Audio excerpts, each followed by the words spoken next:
In the last episode, I was elaborating on the connection that the Bible presents between human beings and plants. And I think this has some important implications for how we think about other human beings, and particularly how we think about leadership in different sectors of life. We think about leadership in the church, for example, as pastoral. That's an image of shepherding. The pastor is like a shepherd taking care of a flock of sheep. Sometimes the sheep are unruly. Some of the sheep are wounded and need to be healed. Some are very small and need to be protected.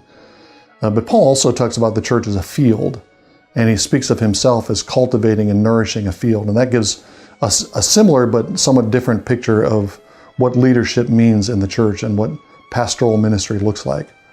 The goal of pastoral ministry in this image is the goal of raising flourishing, fruitful plants. The goal is not to be the dominant tree in the field, in the garden.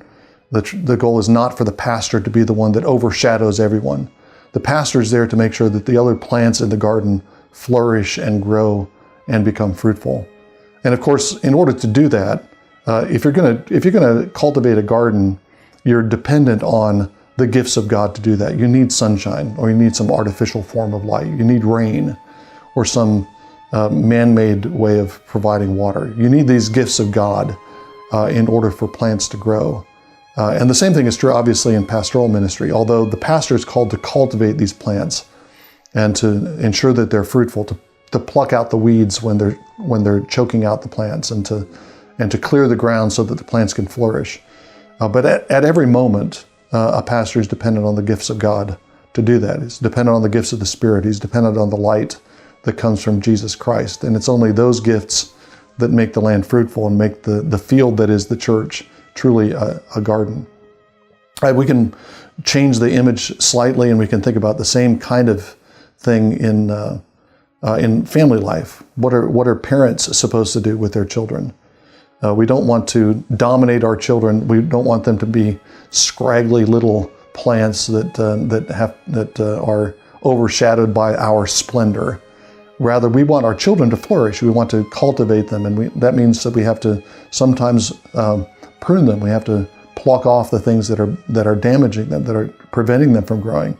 But the goal is to make them flourish, to grow so that they can become part of their own new garden, so that they too can cultivate their own home in their own garden. The Psalms sometimes use this imagery of the household, where the wife is like a fruitful vine by the sides of the house, and the children are like olive plants.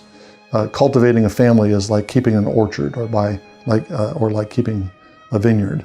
And the Bible even uses this kind of imagery, this kind of horticultural imagery, to describe political leadership. Psalm 72 talks about the righteous king being like rain upon the mown grass. And in the last words of David in 2 Samuel 23, one of the final poems of David, he speaks about the king as one who provides light and rain and all the necessary gifts for the people to flourish.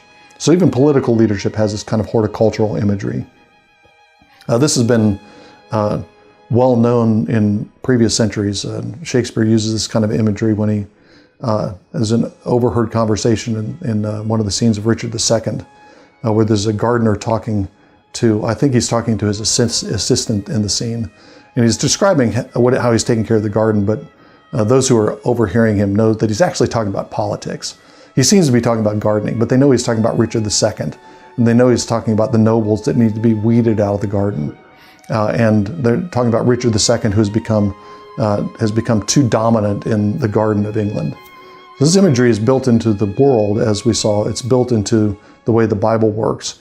But it's not just delightful imagery to notice. It should form our imagination and how we cultivate our relationships with one another, especially how we exercise leadership in the various sectors where we're called to leadership.